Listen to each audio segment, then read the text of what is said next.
आज हम एक ऐसा मुद्दा समझने जा रहे हैं जो अक्सर नज़रअंदाज होता है पर आपके मोबाइल की सुरक्षा के लिए बहुत खास है।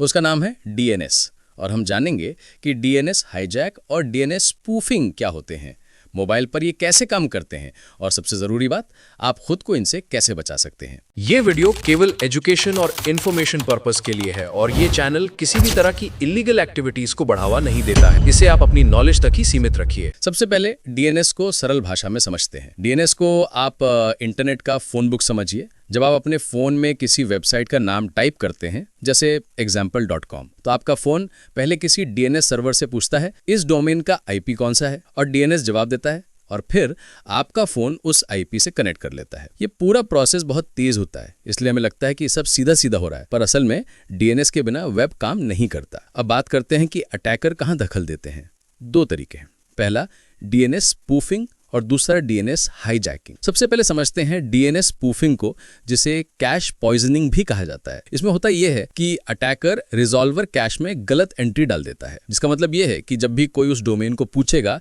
उसे गलत आईपी रिप्लाई होगा और कई सारे यूजर्स एक ही फेक एड्रेस पर पहुंच सकते हैं। दूसरा है डीएनएस हाईजैकिंग। इसमें अटैकर सीधे डीएनएस सेटिंग्स को कंट्रोल कर लेता है, मतलब राउटर या आईएसपी लेवल पर बदलाव कर देना। ये ज्यादा खतरनाक और परसिस्टेंट होता है क्योंकि हर कनेक्ट होने वाला डिवाइस बदले हुए रिजॉल्वर का प्रयोग करने लगता है। दोनों स्थितियों में परिणाम वही है, आप लेजिटिमेट साइट पर जा रहे होते हुए भी फेक पेज देख सकते हैं। अगर कनेक्शन इनसिक्योर है या आप टीएलएस वार्निंग्स को इग्नोर कर दें तो क्रेडेंशियल्स भी चोरी हो सकती है।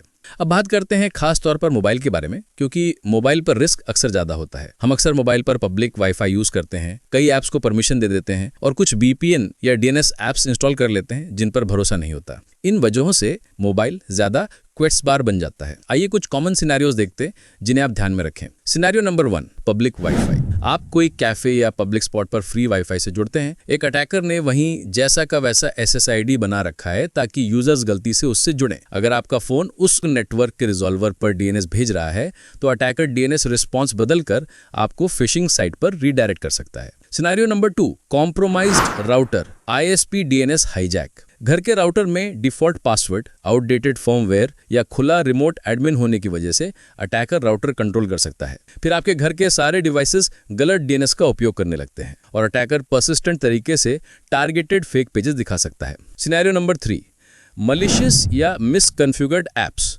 कुछ वीपीएन या डीएनएस फॉरवर्डिंग ऐप्स आपकी क्यूरीज को अपने सर्वर पर भेजते हैं। अगर ऐप भरोसेमंद नहीं है तो वही रिजॉल्वर आपके लिए खतरा बन सकता है, इसलिए ऐप्स के सोर्स और परमिशन जांचना बेहद जरूरी है।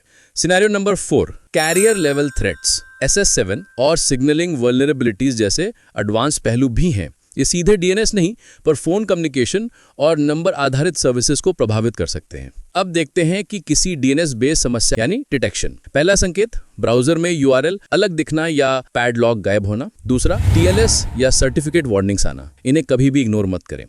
तीसरा, अपने फोन की वाईफाई सेटिंग्स में डीएनएस सर्वर आईपी चेक करें, क्या वही है जो आप एक्सपेक्ट करते हैं। एक आसान तरीका, उसी साइट को मोबाइल डेटा पर खोलकर कंपेयर करें। अगर मोबाइल डेटा पर सही दिखता है और वाईफाई पर रीडायरेक्ट होता है तो वाईफाई रिजॉल्वर सस्पिशियस है। अगर आपको शंका हो और आप फॉरेंसिक स्टेप्स लेना चाहते हो तो ये करें। सबसे पहले स्क्रीनशॉट ले लें, वार्निंग पेजेस, यूआरएल और नेटवर्क एसएसआईडी दिखने चाहिए। अगर आपके पास राउटर या डीएनएस लॉग्स तक पहुंच है तो उन्हें एक्सपोर्ट कीजिए। साथ ही सेम साइट को मोबाइल डेटा पर खोलकर बिहेवियर कंपेयर करें, ये स्ट्रॉन्ग एविडेंस बन सकता है। और सेंसिटिव अकाउंट्स के लिए तुरंत 2 फैक्टर ऑथेंटिकेशन इनेबल करें और पासवर्ड बदल दें। केवल ट्रस्टेड नेटवर्क पर लॉग इन करें। अब सबसे खास प्रैक्टिकल प्रोटेक्शंस जो आप अभी लागू कर सकते हैं। डीएनएस ओवर एचटीटीपीएस या डीएनएस ओवर टीएलएस इनेबल करें। ये आपकी डीएनएस क्यूरीज को एनक्रिप्ट करते हैं, जिससे नेटवर्क लेवल स्निफिंग और सिंपल मैनिपुलेशन मुश्किल हो जाती है। दूसरा है, पब्लिक वाईफाई पर हमेशा वीपीएन का उपयोग करें। वीपीएन से पूरा ट्रैफिक एनक्रिप्ट होता है और डीएनएस आपके ट्रस्टेड वीपीएन रिजॉल्वर पर जाता है। यही सबसे असरदार बचाव है। अगला है, राउटर को सिक्योर रखें, डिफॉल्ट पासवर्ड बदलें, फर्मवेयर अपडेट रखें, रिमोट एडमिन बंद करें और डीएनएस सेटिंग्स पर निगरानी रखें। और ब्राउजर की टीएलएस वार्निंग्स को कभी इग्नोर ना करें। अगर सर्टिफिकेट वार्निंग दिखे तो प्रोसीड ना करें, बाद में ट्रस्टेड नेटवर्क पर वेरीफाई करें। बैंकिंग और पेमेंट के लिए ऑफिशियल ऐप्स ही इस्तेमाल करें। ऑफिशियल ऐप्स में अक्सर सर्टिफिकेट पिनिंग होता है, इसलिए ब्राउजर बेस्ड फिशिंग से सुरक्षा बेहतर रहती है। वीपीएन और डीएनएस ऐप्स को अच्छी तरह वेट करें। रिव्यूज ओरिजिन और प्राइवेसी पॉलिसी चेक करें, अनजान प्रोवाइडर्स पर भरोसा ना करें और अपने फोन पर एक नेटवर्क एनालाइजर रखिए जैसे फिंग या नेट एनालाइजर। वाईफाई कनेक्ट होते ही डीएनएस सर्वर आईपी चेक कर लीजिए। अगर रिजॉल्वर अचानक बदल जाता है तो सतर्क हो जाइए। एक छोटा और बिल्कुल सेफ होम टेस्ट मैं आपको बताता हूं जिसे आप कर सकते हैं। पहले वाईफाई से कनेक्ट होकर वाईफाई सेटिंग्स में जो डीएनएस आईपी दिखे उसे नोट कर लें। अब वीपीएन ऑन करके वही साइट खोलकर देखें। अगर वीपीएन पर सही दिखता है और बिना वीपीएन पर रीडायरेक्ट होता है तो वाईफाई रिजॉल्वर सस्पिशियस है। दोस्तों, डीएनएस पर होने वाले ये अटैक्स अक्सर होते हैं, लेकिन इनके प्रभाव बड़े और दूरगामी हो सकते हैं। क्रेडेंशियल स्टोरी, टारगेटेड फिशिंग और प्राइवेसी कॉम्प्रोमाइज तक। दोस्तों, अगर वीडियो पसंद आया हो तो लाइक कर दीजिए, सब्सक्राइब कीजिए और वीडियो को शेयर जरूर करें। मिलते हैं अगले वीडियो में।